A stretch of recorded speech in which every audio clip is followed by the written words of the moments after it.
ابراہیم علیہ السلام کے ہاں اولاد نہیں تھی، خدا خدا کر کے ایک بیٹا ملا، نام اسماعیل رکھا۔ حضرت ہاجرہ کی گود میں بچہ کھیلتا ہے، حضرت ابراہیم اس کو گود میں لے کے پیار کرتے ہیں۔ رب کا حکم نامہ آتا ہے، اس بچے کو لو اور اس کی ماں کو لو اور ایسی وادی میں چھوڑاؤ جو بے آب و گیا ہو، جہاں کوئی سبزہ نہ ہو، جہاں کوئی کھیتی نہ ہو، جہاں کوئی آبادی نہ ہو۔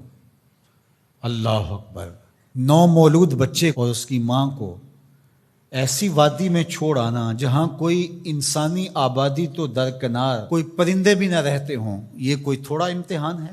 ذرا تصور تو کیجئے، کلیجے کانپ جاتے ہیں۔ لیکن حضرت ابراہیم اس امتحان کے لیے بھی تیار ہوئے۔ تھوڑا سا سامان لیا، اپنی بیوی کو اور اپنے نومولود بچے کو لے کر کے 3 نفوس پر مشتمل قافلے نے جا کے وہاں پڑاؤ کیا۔ کچھ وقت گزارا، پھر اللہ کی بارگاہ میں سحر کے وقت اٹھ کے دعا مانگی، ربنا انی اسکنت من ذریتی بواد غیر ذی زرع عند بیتک المحرم۔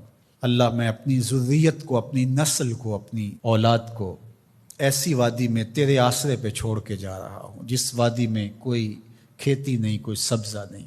دعا مانگی، تھوڑا سا جو توشہ تھا، سامان تھا، سپرد کیا اور واپس پلٹنے لگے۔ حضرت ہاجرہ نے تمسکت بعضیالہ، آگے بڑھ کے دامن پکڑ لیا، کہا اس تنہائی میں، اس بے آب و گیا وادی میں چھوڑ کے ہمیں اس وقت کہاں جا رہے ہیں؟ کیا جواب دیتے؟ خاموش ہو گئے۔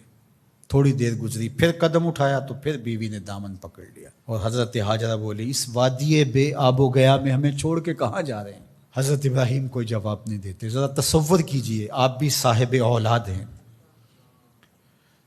تو تیسری مرتبہ پھر جب قدم اٹھنے لگے تو تمسکت بعضیالہ، حضرت ہاجرہ نے دامن پکڑا اور پھر یہی سوال دہرایا، اس وادی غیر ذی زرع میں اپنے نومولود بیٹے کو اور اپنی بیوی کو چھوڑ کے کہاں جا رہے ہیں؟ حضرت ابراہیم پھر بھی جواب نہیں دیتے۔ تھوڑی دیر کے بعد حضرت ہاجرہ خود ہی بولتی ہیں، کیا یہ اللہ کا حکم تو نہیں؟ قال نعم، کہا ہاں اسی کا حکم ہے۔ فوراً دامن چھوڑ دیا، کہا خیر سے جائیے، ہمارا رب ہمیں ضائع نہیں ہونے دے گا، اگر اس کا حکم ہے تو ہم اس حکم پر سر تسلیم خم کر دیں۔ اگر یہ امتحان حضرت ابراہیم علیہ السلام کا تھا تو میری مائیں اور بہنیں بھی سن رہی ہیں اور آپ بھی ان جذبات سے آگاہ ہیں۔ ایک ماں کے لیے یہ کتنا بڑا حوصلہ تھا۔ اگر سلام ابراہیم کو تو سلام ہے سیدہ ہاجرہ سلام اللہ علیہا کو۔ کہا خیر سے جائیے، ہمارا رب ہمیں ضائع نہیں ہونے دے گا۔ پھر جہاں دن بھی نہیں کٹتے تھے اس خاتون نے وہاں راتیں بھی کاٹی۔ توشہ ختم ہو گیا، پانی بھی ختم ہو گیا۔ پھر 2 دن کے بعد ماں کی چھاتیوں سے دودھ بھی خشک ہو گیا۔ خود تو بھوک کاٹ رہی ہے لیکن بیٹے کی پیاس اور بھوک دیکھی نہیں جاتی۔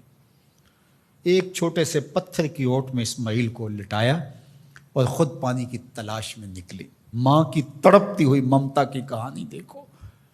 اللہ اکبر! کبھی صفا پہ کبھی مروہ پہ 7 چکر کاٹتی ہیں۔ پھر جب 7ویں چکر میں مروہ پہ پہنچی، اطراف میں دیکھا، کہیں کوئی پانی کے آثار ہویدا نہیں ہوئے۔ گزرتے گزرتے بیٹے کو بھی دیکھتی تھی، نشیبی جگہ سے بھاگ کے گزرتی تھی، وہاں لال نظر نہیں آتا تھا۔ مروہ سے دیکھا، دور اوٹ میں پڑا ہوا بچہ تڑپ رہا ہے، لگا زندگی کی آخری سانسیں ہیں۔ مروہ سے دوڑ کے جو ہی قریب آئیں تو منظر بدلا ہوا تھا۔ وہ اسماعیل جو پیاس سے تڑپ رہے تھے، پیاس سے جب انہوں نے ایڑیاں رگڑی، خدا نے چشمے جاری کر دی، پانی پھوٹ نکلا۔ دوڑی اور منڈھیر کر دی اور کہا زم زم، رک جا رک جا۔ کہا کہ اللہ بھلا کرے سیدہ ہاجرہ کا، اگر وہ زم زم کہہ کے پانی کو نہ روکتی وہ پوری روئے زمین پہ پھیل جاتا۔ اللہ اکبر! یہ حضرت ہاجرہ کا امتحان تھا اور امتحان میں وہ بھی سرخرو نکلی۔ وہ کہا ہم قیامت تک تیرے قدموں کے نشان کو جلوہ گاہ بنا دیں گے۔ آج عمرہ ہو، حج ہو، وہاں کج کلا بھی دوڑتے دکھائی دیتے ہیں، بادشاہ بھی دوڑتے دکھائی دیتے ہیں۔ ان راہوں پہ پیغمبر بھی دوڑے ہیں، ولی بھی دوڑے ہیں، امام الانبیاء نے بھی سعی کی ہے۔ مالک کوئی دوڑنا بھی عبادت ہے؟ کہا جن راہوں پہ میری بندی دوڑی ہے قیامت تک ان راہوں کو جلوہ گاہ بنا دوں، اور ان پست قامت پہاڑیوں کو میں اپنی نشانیاں قرار دیتا ہوں۔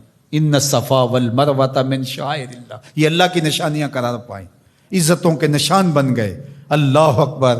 یہاں ایک ماں اپنے بیٹے کے لیے بے تابانہ دوڑی تھی۔ اچھا، راستے کے اندر نشیبی جگہ سے دوڑ کے اس لیے گزری تھی کہ وہاں بیٹے کا چہرہ نظر نہیں آتا، اور یہاں ماں بیٹا اکٹھے دوڑ رہے ہوتے ہیں، حکم ہے بیٹا دوڑ کے گزرے، اس لیے کہ اس ادا کو ادا کرنا ہے۔ وہ تو پانی کے لیے بار بار ادھر ادھر جا رہی تھی، حاجی کی بغل میں پانی کی بوتل ہوتی ہے پھر بھی دوڑ رہے، پانی کے لیے نہیں دوڑ رہا، ہاجرہ کی سنت کو ادا کر رہا۔